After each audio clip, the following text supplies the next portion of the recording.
Everyone, when we first saw Anthem at E3 2017, it looked like this. Cutting edge visuals, astounding fidelity, new visual heights for the Frostbite engine. Looking up close, you could see that it wasn't a pre-render, this wasn't in-engine footage. There were tiny blemishes, small artifacts, pretty much unnoticeable, but evidence enough that we were looking at the real deal. It looked incredible and the level of expectation was immense, not least because EA's Patrick Soderlund told us that it was running on Xbox One X and we were told that it was running in real time. When the Anthem demo arrived last weekend, we finally got the chance to have that game running on our home consoles. So how does it look? I'd say that it checks out really well actually, but the next gen now idea that the initial reveal promised hasn't quite been delivered. Anthem is indeed a visual showcase. It's going to be big and there are ideas and concepts in this that I'm really liking. In-depth graphics comparisons between that reveal and what we actually got to play will have to wait. I think this is an exercise best reserved for final code, but there are concepts in that initial reveal that are clearly not going to make the final cut.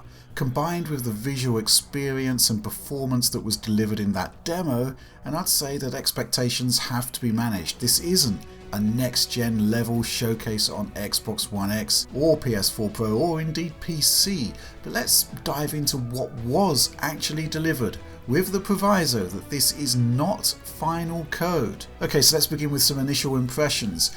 Now I said I wouldn't linger on graphics comparisons, but it's also fair to say that while very good looking overall, the hub area is nowhere near as impressive as the E3 trailer, but the real difference in gameplay terms is the loading.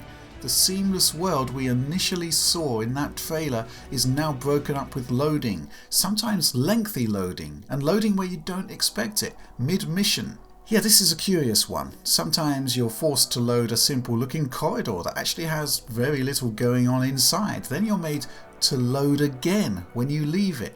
For a game built on its incredible world, and let's be clear, I think BioWare has done an amazing job here. Well, the idea that it's punctuated with loading really isn't great. Indeed, if there's one thing that this console generation has got right, it's the virtual elimination of loading for anything other than starting the game or fast travel. On the plus side though, BioWare deserves credit for a world that's as tall and as wide as it is deep. There's no doubt that this is a big world and I hope there's a payoff in terms of off-mission exploration. So, in playing Anthem last weekend, I concentrated on the enhanced consoles. After all, the game debuted at the Microsoft E3 media briefing and it was said to be running on X hardware. I actually believe that this was most likely a retooled PC build specifically designed for that one demo. But I digress, the Xbox One X and PS4 Pro will obviously be the most advanced console builds, and as you can see from the graphics head to head here, they're both really close, and there are actually some curious surprises in the visual makeup. First of all, the only real difference I could pick up concerns LODs, level of detail transitions. Both machines have some issues with streaming here, resulting in shadows and reflections popping in. So the puddles here on the PlayStation 4 Pro version are fully resolved, but they're not on Xbox One and they kind of pop in as we move through the scene. Meanwhile, on the Pro, environmental detail further in the distance never fully resolves as we walk past it. Returning to the same spot later on from the other direction, you can see both versions are the same in terms of the detail level here, so there's no downgrade or whatever, it's just that the higher detail models hadn't loaded in previously on the PS4 Pro. The 4K output modes on both systems also appear very similar. We're going to take a much closer look at exact pixel counts when we've had more hands-on time with the code, but so far we've spotted a minimum of 1800p on both systems. Now this is provisional, but this definitely needs more investigation on our part. Also curious is that checkerboard artifacts are noticeable on both PS4 Pro and Xbox One X, and what's also odd is that a similar stippling artifact is also present on the PC build, and in fact if you go all the way back to that really early demo at E3 2017, they're there too. And I have to say it's not really noticeable in motion. I mean, you can see that the post-process pipeline here is really quite something, but still, the parity between Pro and X here is quite remarkable, and it's put into even more relief later on. I want to talk about performance in depth because it's a big deal for a game like this. Perhaps Anthem's closest rival in a similar space is Destiny, so let's flash back to the analysis we did on the Bungie game in December 2017. And yeah, for Xbox One X, it's native 4K, it's 30 frames per second, and while there may be some mild fluctuations, by and large it's locked. Consistency, I reckon, is so key to the feel of a shooter. Consistency in visual feedback, consistency in controller response. And here's how Anthem introduces itself on Xbox One X. There's the same 30 FPS target, there's a similar locked frame time too when the game hits its performance target, but the issue is that frame rates can drop, even in an area like the hub where we have what I would assume to be a fairly fixed render budget. So yeah, if we're dropping frames in an area where the GPU load is consistent and can be easily measured, the idea that we're getting frame rate drops here doesn't bode well. Moving into the game itself, and there's a similar worry here in that simple traversal through the environment can cause frame rate drops and frame time spikes. The biggest ones there I think are CPU related, perhaps owing to streaming in environment data in the background. All of which means that when you're in the thick of combat where you really want visual response and controller latency to be consistent, well, you don't have that consistency. Frame rate can drop to the mid-20s and that just doesn't feel good. Feel is the right word, I think. The way a game feels is so important, especially so for a shooter. Let's cut to PlayStation 4 Pro attached to a 4K screen, and things are different. In the hub area, you'll notice frame times fluctuating between 16, 33 and 50 milliseconds. This isn't uneven frame pacing as such, but rather the effects of unlocking the frame rate completely. So yes, Anthem on PS4 Pro does break the 30 FPS ceiling, but similar to the Xbox One version, it also dips beneath.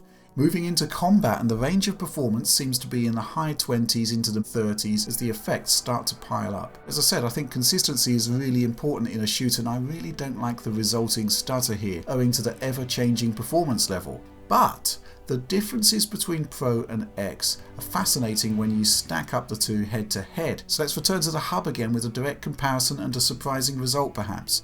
Despite the Pro and X looking so close visually, even in terms of perceived resolution, it's actually the Sony console that delivers higher performance overall. Even if you factor out the areas where frame rate breaches the 30 FPS limit imposed on X, you'll see that the lowest performing sections fare better on the PlayStation console. And I think that this produces a preferable experience in game too.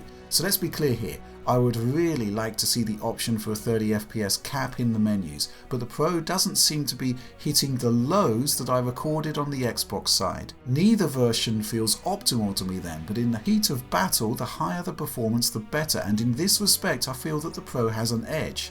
This is not the usual form that we see in a multi-platform console product, is it? But there's actually even more going on here. Okay, so if you have your Pro set to the 1080p output mode on the front end, the Anthem demo ditches its higher resolution output mode and renders at a native Full HD, and crucially the frame rate is still left unlocked. Running the hub at 1080p and 4K modes side by side, you can see how the lower resolution has even more variance in performance, which is not ideal, but it's clearly delivering a significantly higher frame rate. And this actually pays off in the main game world. So yeah, let's take a look at a side-by-side comparison of performance there. There's like a 5 to 15 frames per second differential, and I guess the extent of that difference varies depending on when the CPU is the bottleneck. Note those frame time stutters in traversal though. They're more keenly felt in 1080p mode, but overall, yeah, you can see that there is an obvious performance benefit. So let's ditch the comparisons and concentrate solely on how 1080p output mode plays out in combat. I mean, by and large, you're running at between late 30s to up to 50 FPS depending on the scene, the amount of enemies and the range of effects work in play. We still don't have consistency, but what you do have in these areas is a 10 to 15 frames per second advantage, or something in that region.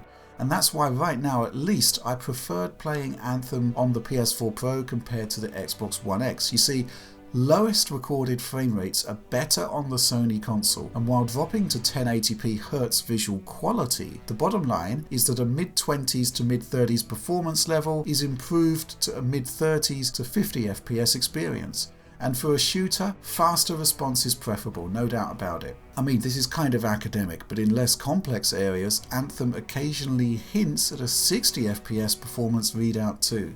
Not especially relevant to overall gameplay and more of a point of interest than anything else. But I do have to wonder whether Xbox One X could benefit from the inclusion of a performance mode too. Right now there isn't one, you're locked at 4K regardless, and there is an issue with frame rate. In essence then, I think both PS4 Pro and Xbox One X have elements that should both be combined into the final product. First of all, I really dislike hiving off particular performance profiles to a specific dashboard setting on the PS4 Pro. Anthem and other titles like Red Dead 2, well, they shouldn't be locking out a high frame rate mode just because you've got your Pro set to 4K. An in-game option should be there to allow users to choose. You know, something similar to what we've seen in Rise of the Tomb Raider and many other games. And that same option should be there regardless of whether you're on a Sony or a Microsoft console. So yes, an advantage that Pro currently has should be more easily accessible and should be available for both systems. As for the Xbox One X, it does have a 30 FPS cap, which I think would be a great option for the Pro console as well. And I do stress an option. By and large though, I do wonder whether both versions may benefit from actually dropping resolution in their respective 4K modes just to deliver something closer to a stable 30 frames per second. And having played Anthem not just on the consoles but on PC, I do think there's a vast amount of potential here, and while the visuals may lack some of the higher end rendering features we saw in that amazing E3 2017 reveal, what we do get is still beautiful, especially so on PC. Alex and I played this one in co-op, and you'll see the results of that soon, but suffice to say, Frostbite strikes again with another clear upgrade for PC users, so look out for the video there. But that's Anthem as things stand now, based on the initial demo. Another demo weekend is coming up free to everyone, and I'd recommend checking it out. But that's all from me for now. Please do like and subscribe to support the work we do, and of course, ring the bell for instant notifications whenever we post a new video. Thanks for making it all the way to the end of this one, if indeed you did, and well, just generally, thanks for watching.